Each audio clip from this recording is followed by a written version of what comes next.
During my childhood, every year my family would have a tradition where we'd all go up to northern Michigan for a weekend in October.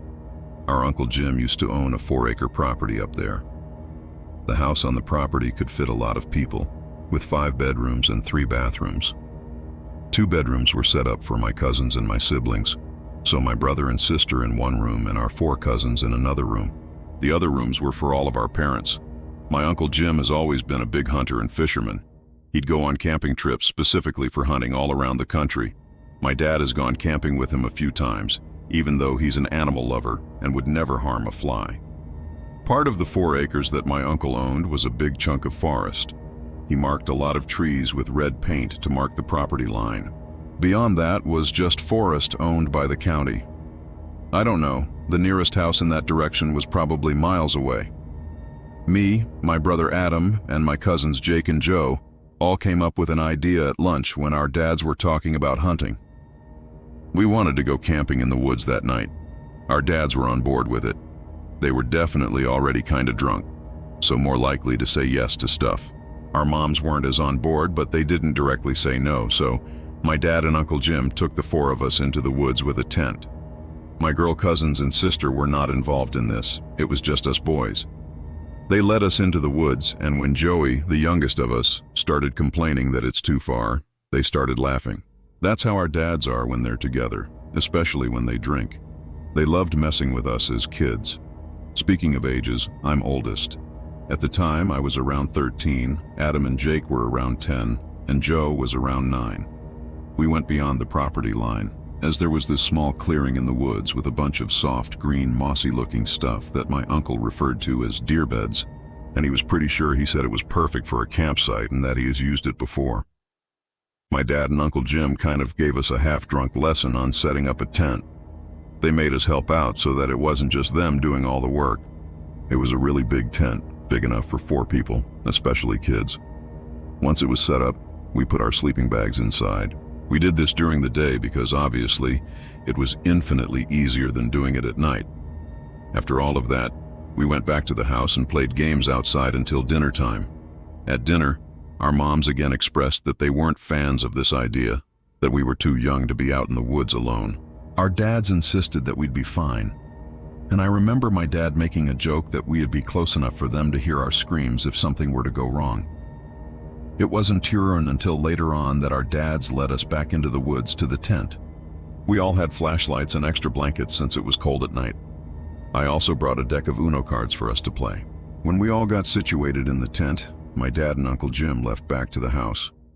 We were suddenly alone in the woods. Honestly, we weren't as close to the house as you think. We were deep enough into the woods where you couldn't see any light from the house. We started playing Uno for a while. I'd say half an hour at least. Playing Uno is actually a really good time killer. It passes the time really well. The tent was lit up by our flashlights arranged in a circle. All was fun and swell until we heard a scream in the distance. It sounded like a girl's scream. We all went silent and looked at one another with the same faces. I then remembered that foxes' screams sound like the scream of a woman, so I told everyone that. I saw how freaked out Joe was especially, but my statement calmed everyone down. We continued to play Uno. I actually won like every single round at that point. No one had mentioned the scream again. It was most likely out of all of our minds, but it happened again, and much louder and closer this time.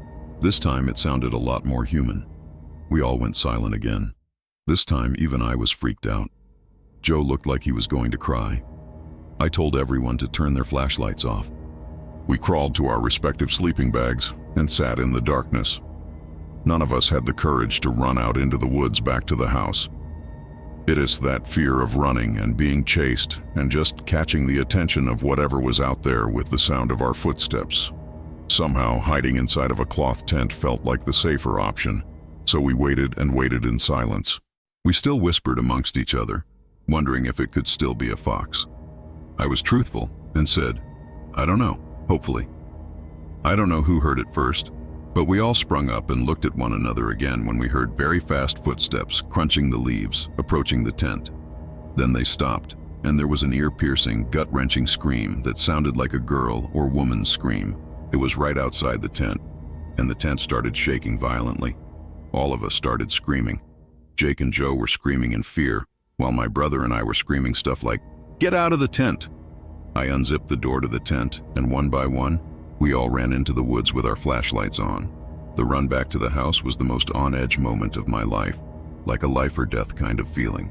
We made it to the property, screaming the whole way, and our entire family was already outside in response to it. All four of us made it back safely. We explained the screams and the tent shaking, and they were all shocked and horrified based on their reactions. Then I noticed our cousins Jamie and Christina and my sister weren't outside. I called out my dad and uncle, accusing them of sending one of the girls to scare us, but when he showed us that the girls were already in bed, that's when it was clear someone we didn't know was out in the woods. Our dads went out to the woods with a couple of rifles and returned after a while, having found nobody. The next day, we all helped in bringing the tent and other stuff back to the house. Obviously, you can guess that that was a one-and-done thing. We never camped out in those woods again. Hell, we didn't even play outside after dark anymore. What kid would after such an experience? My guess is as good as anybody else as to who was outside of our tent and why they were doing what they did. What I am about to tell you still leaves me to question what is real and what is not. This happened to my dad and me, and even now, 2 years later, I get chills just thinking about it. I know how it sounds. If I were you, I wouldn't believe it either. But I swear to you, every word is true. 2 years ago, my dad and I traveled to go camping at a spot out in the deep country. We enjoyed doing this as it was often a very nice time to get away from real life. This place in particular was a nice spot. Hiking trails, zip lines, a bit touristy, but it has deep history, Native American lands, you know. First night there, it was perfect. Families at other campsites, campfires everywhere, kids laughing, the kind of peaceful night you go camping for. We cooked hot dogs, roasted marshmallows, cracked open a few beers, and made small talk with the people around us, a typical peaceful first night. But the second night is when things started to change. The staff told us we were the only ones in the park. Nobody else booked a site. At first we were psyched. A whole campground to ourselves. It sounded peaceful. We spent the day hiking, fishing, and taking it slow. At one point we listened to a scary podcast while sitting by the river because, you know, why not lean into the spooky atmosphere? We thought we were being funny. By the time the sun started setting, we were feeling good. A little buzzed from the beers, tired in that satisfying way after a long day outdoors. We decided to head to the Park's information center to charge our phones and grab some snacks before it got too dark. The walk back to our campsite, that's when the unease set in. The woods felt different. The air was heavier. The sky had this weird tint, like twilight didn't want to leave. My dad turned to me and said, "Doesn't this feel off? Like we're in some kind of dream?" And he was right. It did. The forest felt endless, stretching out in every direction. My chest got tight. I couldn't shake the feeling that we weren't alone. We didn't say much after that, just kept walking, both of us glancing over our shoulders like we expected to see something lurking in the trees. Back at camp, we stayed close to the fire. We didn't really talk about the weird feeling. We didn't need to. It was like we both silently agreed to keep things normal, pretending nothing was wrong. We roasted marshmallows, played music, even smoked some weed to try and distract ourselves. Not the typical father-son moment you would expect. But by the time the sun dipped below the trees, we could no longer see what was in front of us except for the fire. That's when the uneasy feeling had grown into something worse. As we sat by the campfire and roasted some s'mores, I want to say at about 9 around, we heard a noise. It was a bang, as if a tree fell. It came out of nowhere, loud and close. It echoed through the woods from the direction of the river, maybe 100 yards away. We grabbed our flashlights and pointed them toward the sound, but there was nothing. No movement, no glowing eyes, nothing. "Bigfoot," we joked, a nervous laugh slipping out, but neither of us believed it. A few minutes passed, then it came again, louder this time, farther off, but the same sound, same weight. We shined our lights again, but the forest swallowed our flashlights, allowing us to see only the trees surrounding our tent. And then the third bang, closer. That's when the fear hit. Whatever it was moving toward us, like it was circling the campsite. Then, not even before we were able to collect our thoughts, The fourth bang happened, about 20 yards away, maybe less. That's when the real fear and adrenaline set in.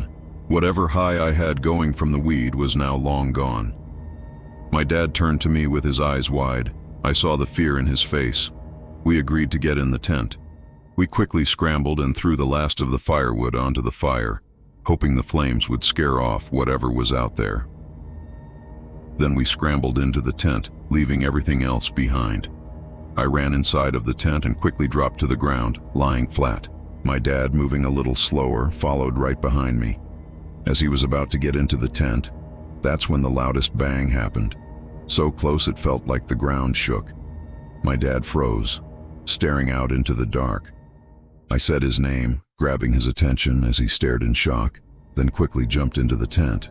He muttered, "It's standing there." "What's standing there?" I asked. "I don't know," he said, his voice trembling. It was like a wall of darkness. He sat by the zipper as I buried myself under my sleeping bag, trying to move as quietly as I could. He sat there, clutching the only weapon we had, a small knife. Useless, really, but it was all we had. Then came this vibration noise that is still hard to explain to this day. It started low, like a hum, but it wasn't just sound. It filled the air. It was a feeling inside of us, making our chests tight. I've never felt anything like it. My dad whispered, "You hear that?"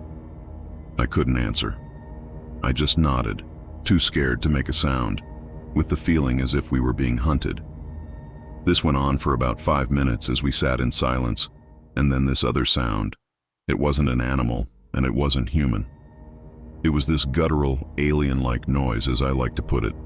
It honestly sounded like the Demogorgon from Stranger Things, nothing I've ever heard before. We stayed frozen in that tent, too scared to breathe, too scared to move. I had this small mesh window right by where I was laying, but I refused to look outside of it with the fear of being seen. Just sitting there trying to control my breathing as my dad still sat there with the knife. And that's when the weirdest thing happened. In the middle of all the chaos, we just blacked out. Neither of us remembered trying to fall asleep. My dad was still clutching the knife when we woke up, lying in the middle of the tent. I woke up on my back in a panic, as if something was standing over me. My first thought was to grab my phone to check the time, but it was dead. I asked my dad to check his, dead too. Both had been fully charged the night before, making sure we had them working in case of an emergency. We stepped outside to pee. As we stood 5 feet from the tent and peed back to back, still scared out of our minds, we saw that it was still pitch black outside. The air was cold and still. The food we left on the table, completely untouched. The fire we'd stoked before diving into the tent burned down to ash, like it was never touched. The whole place felt wrong, like we shouldn't have been there. We waited the night out in the tent without saying much to each other, just trying to get some real sleep. We packed up in silence, not saying a word until we were in the car. When we finally talked about it, we realized we'd both felt the same thing that night, watched and hunted, like something was waiting for us to slip up. We told my mom when we got back. She thought we were crazy, said maybe we got drugged or inhaled some weird gas. But it wasn't that. Whatever happened that night, it was real. We both experienced the same thing. To this day, we don't know what it was. We didn't see it, not fully, but my dad came closest. Whatever he saw, it wasn't human, and it wasn't natural. We never heard any similar story like ours. We haven't been back to that campsite since, or even gone camping since. I don't think we ever will. In 2020, with COVID forcing the world into lockdown and people confined to their homes, I took the opportunity to get out. As a dedicated backpacker and camper, I used the pandemic as a reason to visit various national parks and set up camp in unique locations. One such place was a creek in Rocky Mountain National Park, Colorado. To keep my identity private and avoid sharing too much, I'll just say that a work-related incident in 2019 tarnished my reputation, making me the target of a lot of anger. I had to move to a new apartment, switch my phone number, and ultimately leave my job.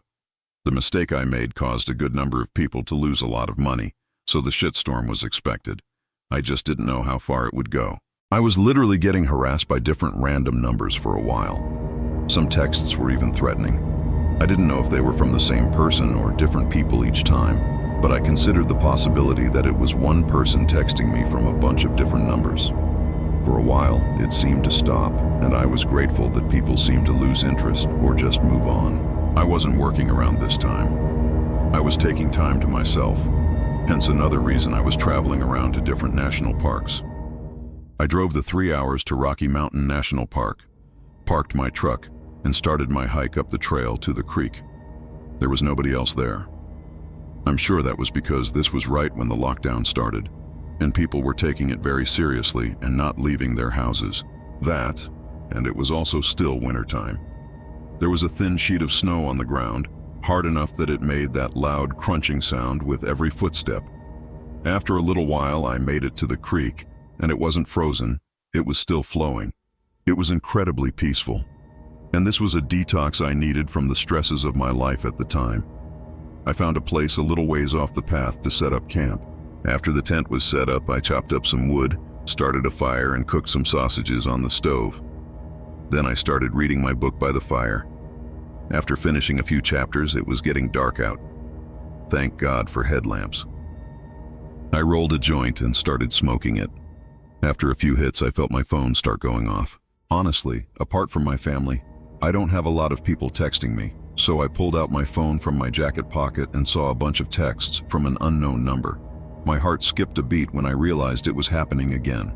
The texts were from a number with a 203 area code, which I looked up to be Connecticut.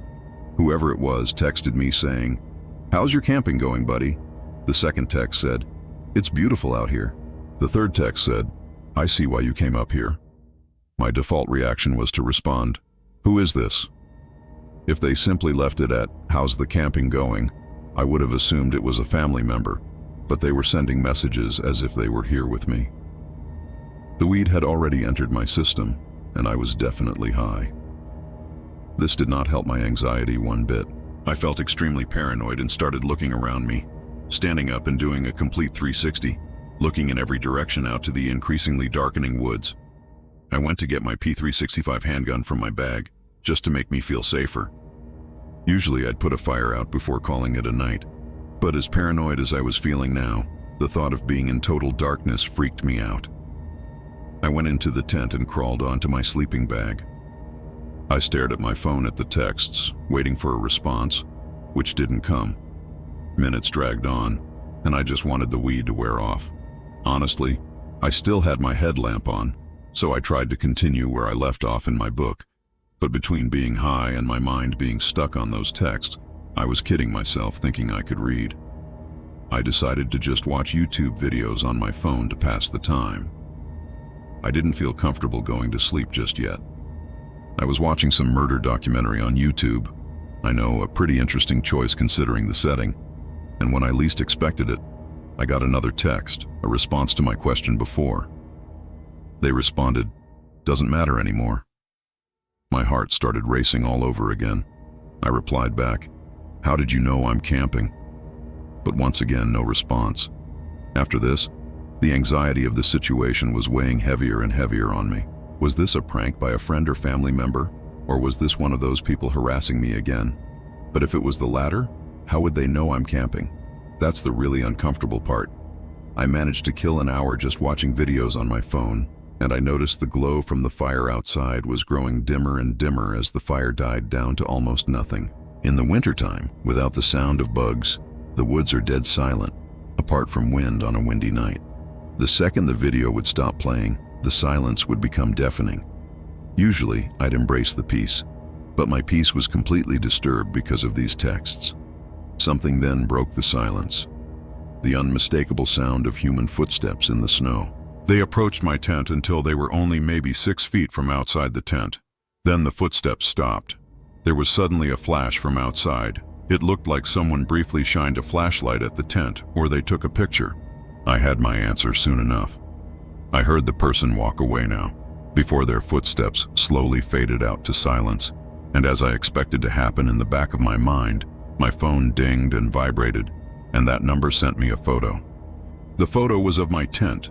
Following that was a text that said, "Have a good night's sleep." I can't explain it, But suddenly it felt like I completely snapped out of the remainder of my high, and a bout of adrenaline and confidence overwhelmed me. I unzipped the tent and shot 2 rounds into the air. The sound of footsteps running away in the snow in the not-so-far distance told me that it worked and scared the person off. But it also disturbed me even more that that would mean they were still hiding somewhere in the distance, watching. I screamed a threat into the air and climbed back inside my tent. I believe it worked because there were no more texts and no more sounds of footsteps. I was awake for hours after, simply because the occurrence completely woke me up. I felt like I drank 3 cups of coffee. Eventually I did fall asleep, and waking up to morning sunlight was a huge relief. Whoever followed me there was not ready for me to pull a gun. I definitely don't seem the type of person that would own a gun, and I know that that was my first time shooting that gun since buying it, and in fact, my only time to this day. Whoever had been texting me, harassing me, and apparently stalking me, apparently decided to back off when they found out I had a gun, because almost 5 years later now, and I haven't been bothered. Still, it was a nightmarish night, and I can imagine how differently it might have turned out if I wasn't armed.